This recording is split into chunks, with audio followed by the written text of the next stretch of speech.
Good evening, friends. You see 8 candles. We're going to be doing a Tenebrae service this evening. And that means we'll have some readings of scriptures, and then at the end of each reading, a light will be extinguished. When I was a child, I was petrified of the dark. It scared me.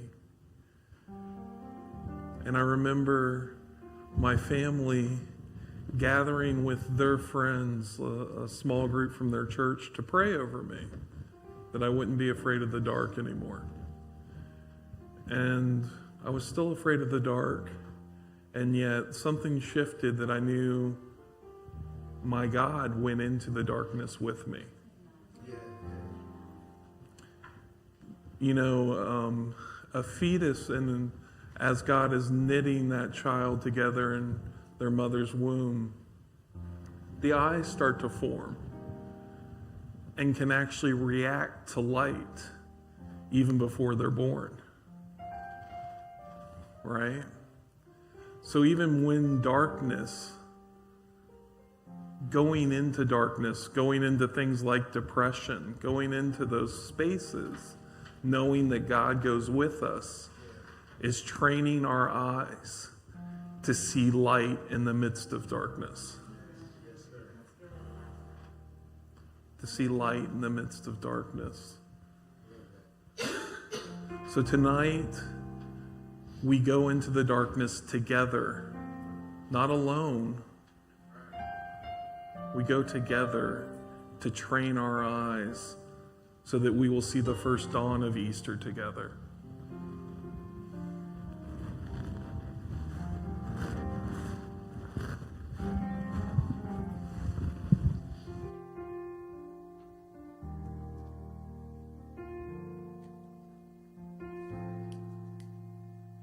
Good evening, Joy. Our first scripture lesson comes from the Gospel of John, chapter 11, verse 47 through 53. Hear now these words about the leaders who feared losing control, so they chose violence over truth.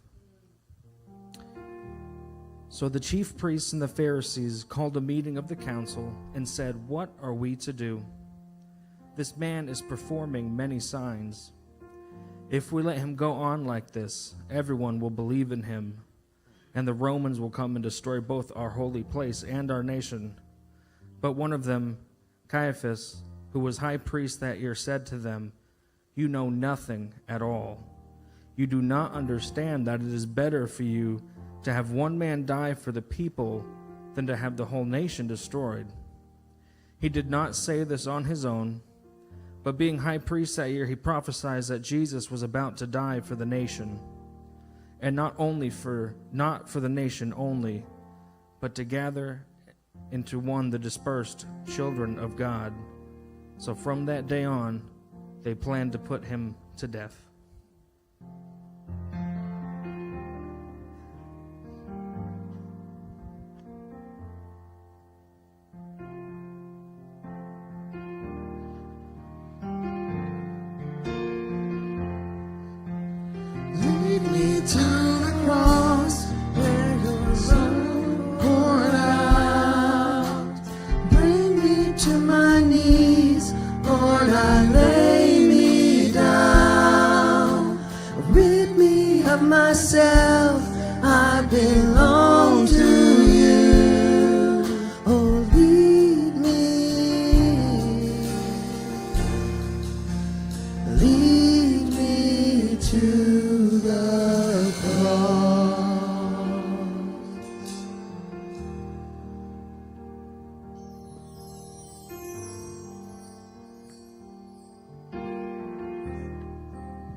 Good evening, Joy.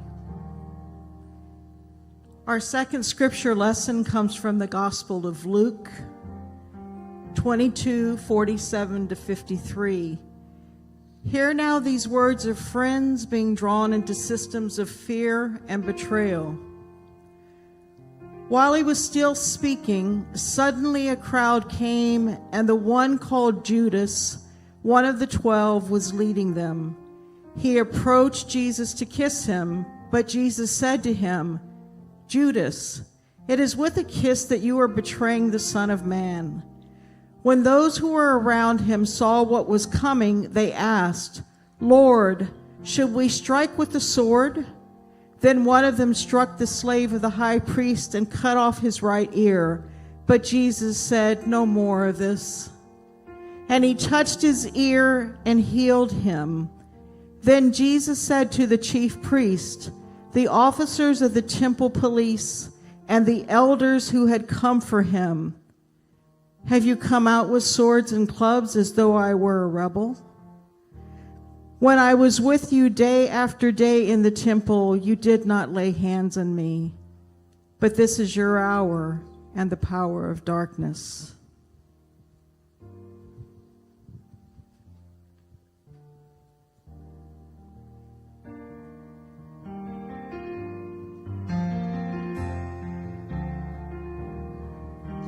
Lead me to the cross where your love poured out. Sing with us.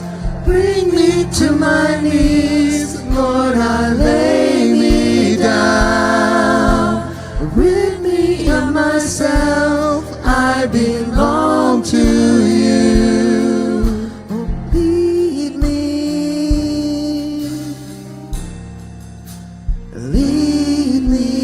to the cross.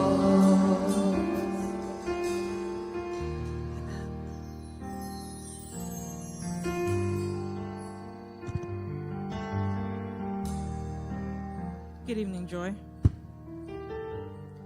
Our third scripture lesson comes from the Gospel of John, chapter 18, verses 28 through 32.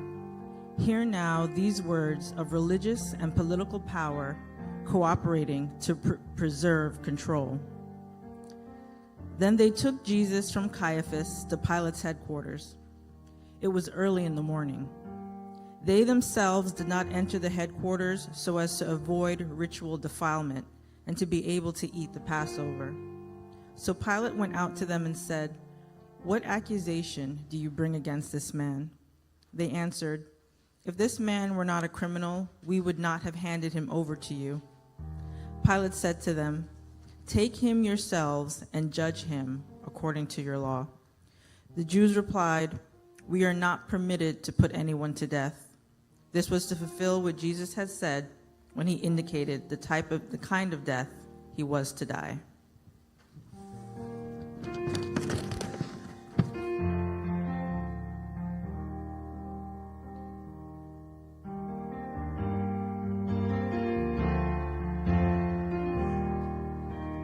Lead me to the cross where your love poured out. Bring me to my knees, Lord, I lay me down. Rid me of myself, I belong to you. Oh, lead me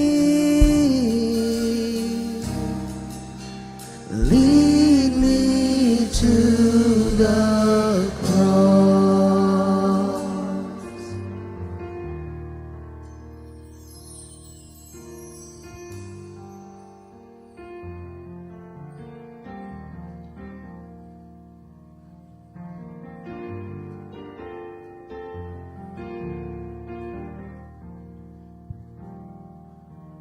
Our fourth scripture lesson comes from the Gospel of John, chapter 18, verses 33 to 38. Hear now these words of Jesus standing before empire and refusing its definition of power. Then Pilate entered the headquarters again, summoned Jesus, and asked him, "Are you the king of the Jews?" Jesus answered, "Do you ask this on your own, or do others tell you to ask me about this?" Pilate replied, "I'm not a Jew, am I?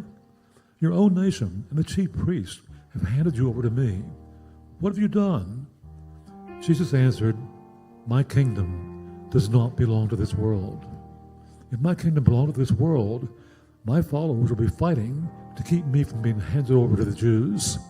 But as it is, my kingdom is not from here."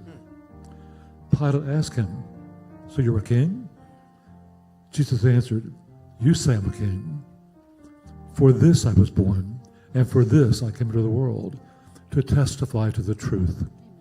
Everyone who belongs to the truth listens to my voice." Pilate asked him, "What is the truth?" After he had said this, he went out to the Jews again and told them, "I find no case against him."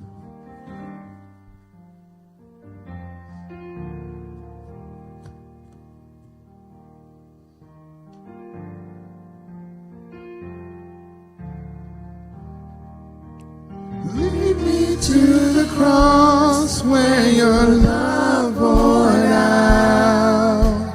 Bring me to my knees, Lord, I lay me down. Rid me of myself, I belong to you. Oh, lead me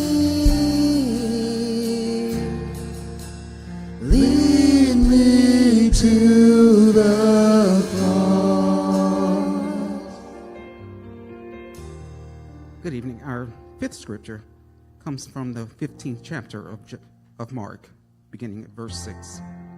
Now at the festival he used to release a prisoner for them, anyone for whom they asked. Now a man named Barabbas was in prison with the insurrectionists who had committed murder during the insurrection. So the crowd came and began to ask Pilate to do for them according to his custom. Then he answered them, "Do you want me to release for you the king of the Jews?"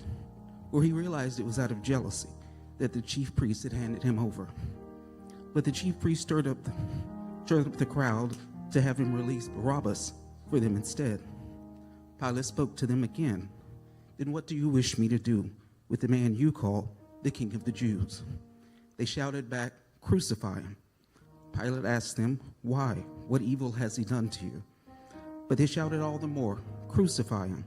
So Pilate, wishing to satisfy the crowd, released Barabbas for them, and after flogging Jesus, he handed him over to be crucified.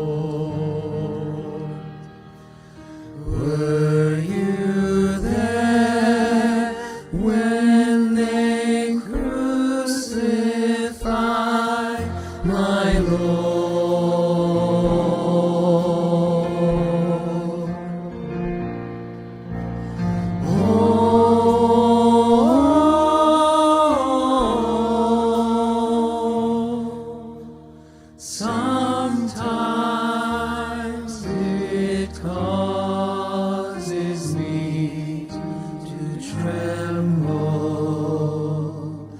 tremble, tremble.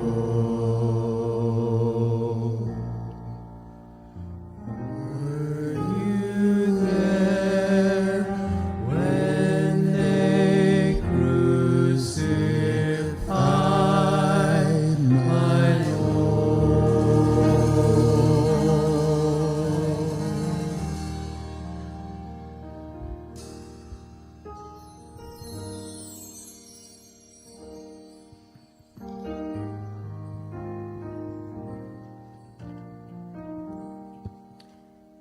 Luke 23:33 through 38.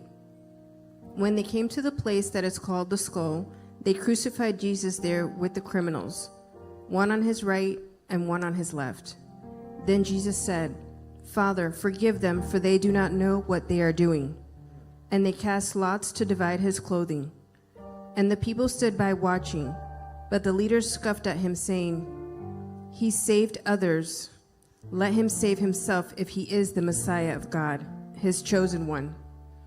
The soldiers also mocked him, coming up and offering him sour wine and saying, "If you are the king of the Jews, save yourself." There was also an inscription over him, "This is the King of the Jews."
Our seventh scripture lesson comes from the Gospel of Luke, chapter 23, verse 34. Hear now these words of Jesus, refusing retaliation in moments of ultimate violence, and love interrupting the logic of empire. Then Jesus said, "Father, forgive them, for they do not know what they are doing."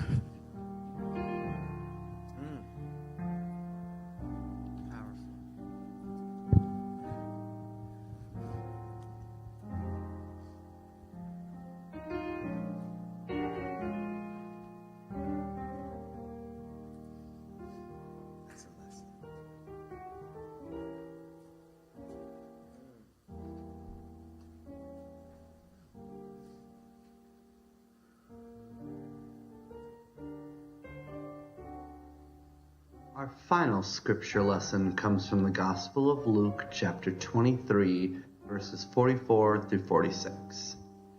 Hear now these words of the death of Jesus. Even as darkness covers the land, the powers are shaken. It was now about noon, and darkness came over the whole land until 3 p.m, while the sun's light failed, and the curtain of the temple was torn in two. Then Jesus, crying out with a loud voice, said, "Father, into your hands I commend my spirit." Having said this, he breathed his last.